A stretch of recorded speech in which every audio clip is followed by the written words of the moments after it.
So, on a bright fall day in Spokane, 2002, Cardio walked back into the Herrick Center, heading for his own classroom and a pack of 22 young Americans varying in age from 19 to 26.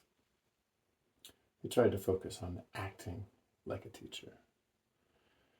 When this all began at his breakfast table, fueled by the new idea, he'd gone ahead and written a plan for the course, complete with books and references.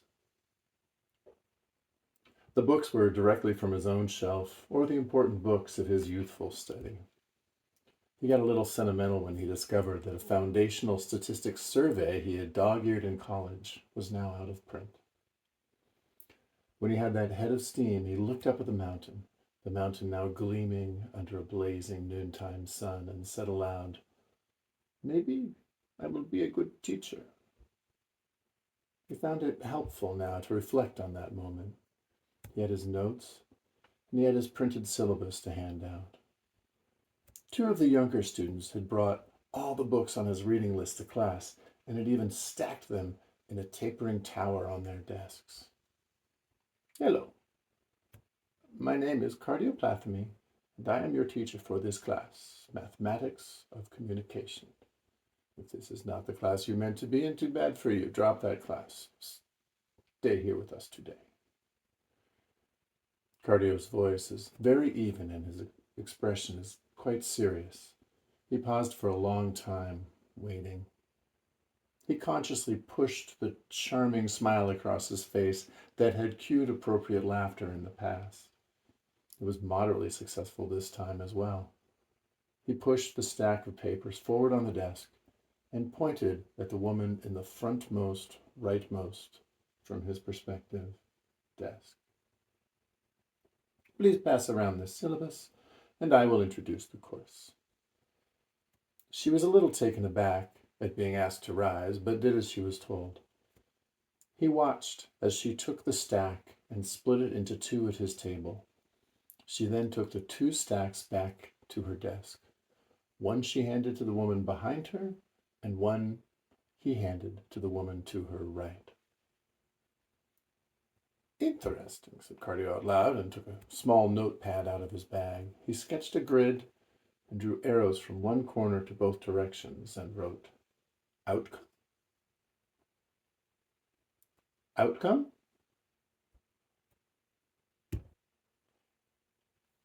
He realized that he should have been talking to the class at this point. Leaving the notepad open on his lectern, he made eye contact briefly with several members of the class and started into his remarks. "Over the all too brief semester, we will cover the mathematical basis for a variety of communication modes, observed in situ as best we can. This will probably involve algebra, algebraic geometry, and some trigonometry. As you noticed, there is no specific math prerequisite for this course. Rather, I've assigned books that can help us to derive the appropriate formulas and then solve them as best they can be solved. There are no actual reading assignments. All the books are optional." He was not aware, and had he been aware, he would have viewed it as insignificant to all outcomes that his books totaled $42 when purchased at the university bookstore. "The syllabus before you is the best that I could offer you for structure in this course.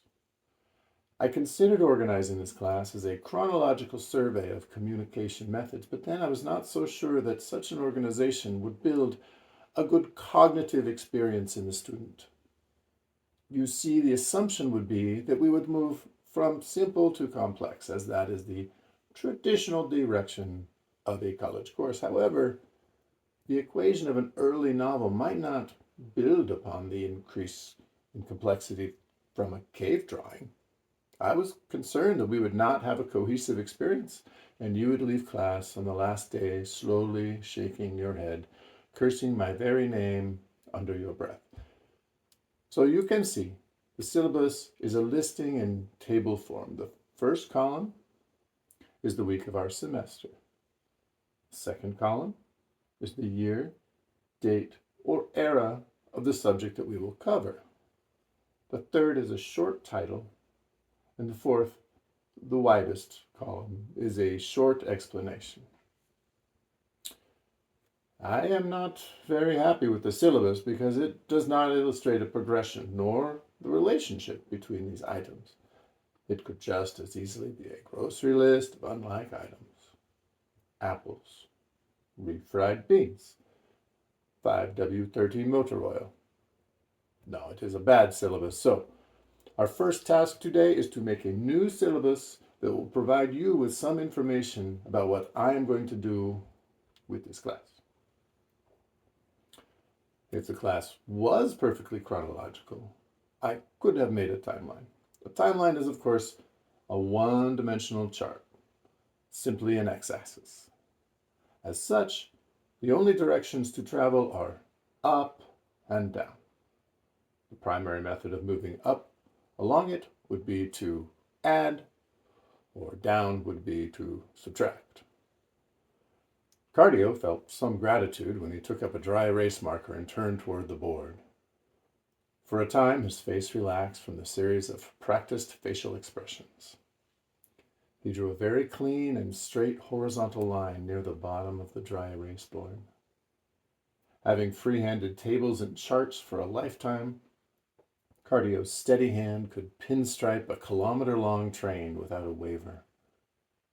He placed perfectly vertical hash marks at even intervals across the line. However, since this class is not chronological, we need to express the class time in another manner. I need to introduce another dimension, another axis. He proceeds to draw a vertical line up from the center of the x-axis. This also represents time, but it represents our class time, the 15 weeks we will spend together in this cozy little room. Today, our first incident is already happening. We are looking at our own syllabus as an item to analyze. Haha. So, the first item to plot is in the top right. Week 1, day 1, intersected with the present day, 2002. After putting a large dot in the upper right of the board, he turns toward the class. Then what is your name, sir? The dry erase pen extending with astounding accuracy to indicate a young man in a broad striped polo top, green and white.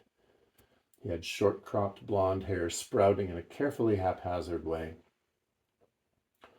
Cardio chose him because he was in the middle of the class and was looking directly at the board as Cardio turned.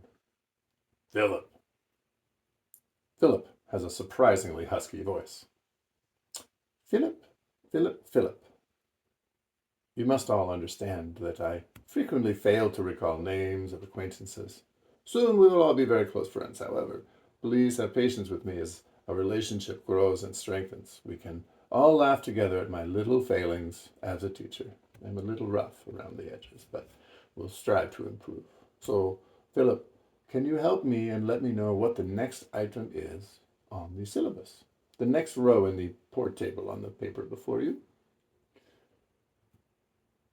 The probability of cave drawing and petroglyphs.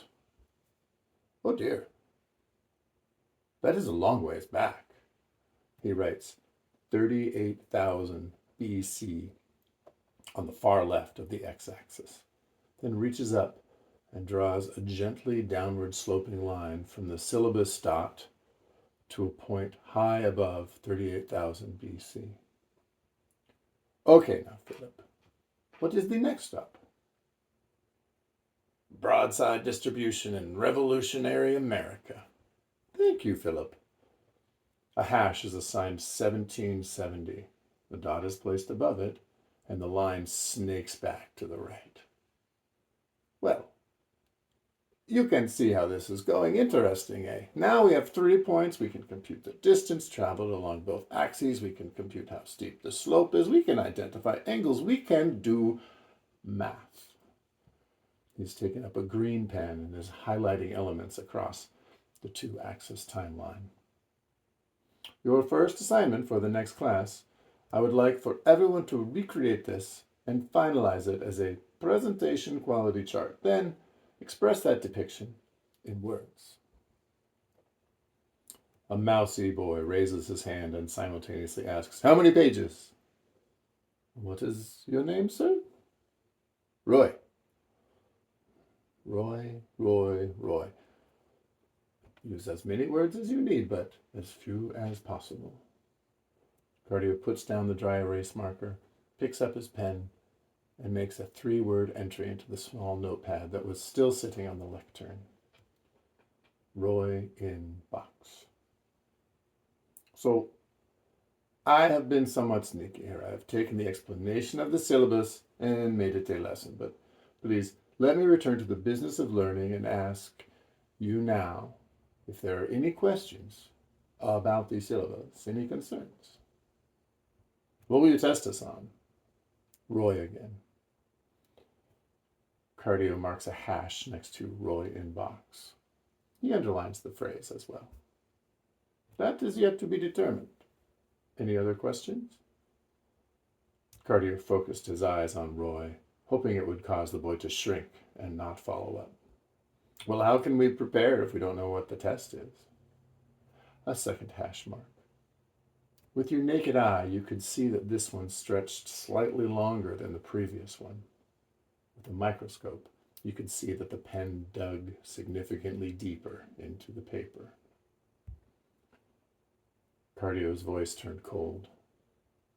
I would suggest that you attend class and listen to your teacher. Does anyone else have any questions or comments on the syllabus? He was pretty certain that the vicious tone would prevent further questions, and he was correct.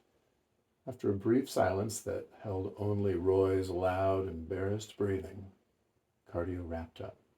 Well, since there are no other questions, I look forward to working with all of you on Thursday, but I am happy to give over the rest of this class time to your other indulgences.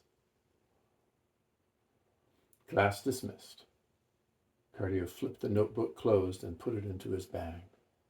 The topmost, frontmost woman had stood up, picked up a heavily stuffed backpack, and put it on her chair. She was unzipping it when Cardio stepped around the table and put his hand on the surface of her desk to get her attention. And what is your name? Cherry. Thanks so much for taking the time to listen today. I'm very excited about getting this book out into the world. And if you want to be a part of that and get some cool gifts, including, once again, an actual original thought from Cardio scrawled on a napkin, go to joelbyronbarker.com to learn about the Kickstarter that ends September the 30th. Thanks so much for being a part of this experience for all of us, and we'll see you at oldtruckgoodcoffee.com.